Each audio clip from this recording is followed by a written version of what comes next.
प्रतिपचंद्र लेखे व वर्धिष्णु विष्णु वंदिता शहासुर शूषा मुद्रा भद्राय राजते जिथे शुभत्व विरोधात तिथे बंद पडते भला भल्यांची मती अरे मरणाची कोणाला भीती आदर्श आपले राजेश्री छत्रपती सन्माननीय व्यासपीठावर विराजमान असलेले आजच्या कार्यक्रमाचे अध्यक्ष प्रमुख पाहुणे गुरुजन वर्ग व इथे जमलेल्या सावित्रीच्या लेखीनं आणि शिवबाच्या मावळ्यांनो मी स्वरा गणेश सुपेकर. मित्रांनो, आज 19 फेब्रुवारी म्हणजे छत्रपती शिवाजी महाराजांची जयंती. छत्रपती शिवाजी महाराजांचा जन्म 19 फेब्रुवारी 1630 रोजी शिवनेरी किल्ल्यावर झाला.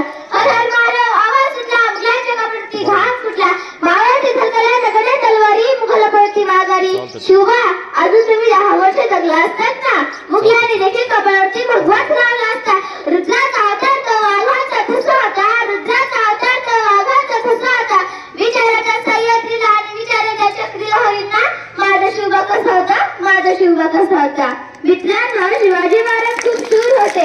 माता जिजाऊनी त्याचे उत्तम संस्कार केले, त्यांना लढाईचे कसे शिकवले आणि पिता शहाजीराजांकडून शौर्याचा वारसा मिळाला. त्यामुळे छत्रपती शिवाजी महाराजांनी स्वराज्य स्थापनेची शपथ अवघ्या 16व्या वर्षी रायरेश्वर मंदिरात घेतली.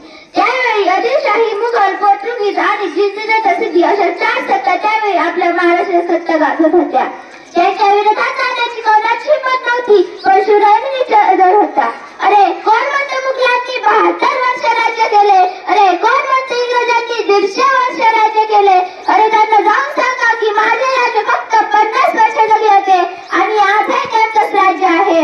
एक होते शिवाजी, भीती नव्हती त्यांना जगाची, चिंता नव्हती परिणामाची, त्यांची जात होती मर्द मराठ्यांची, देशात लाड आणली भगवाची, म्हणूनच म्हणतात जय भवानी जय शिवाजी. ओम बोलल्याने शांती मिळते, साय बोलल्याने शक्ती मिळते, राम बोलल्याने पाप मुक्ती मिळते आणि जय शिवराय बोलल्याने आम्हाला 100 वाघांची ताकद मिळते. जाता जाता एवढेच बोलाय की प्रभू क्षत्रिय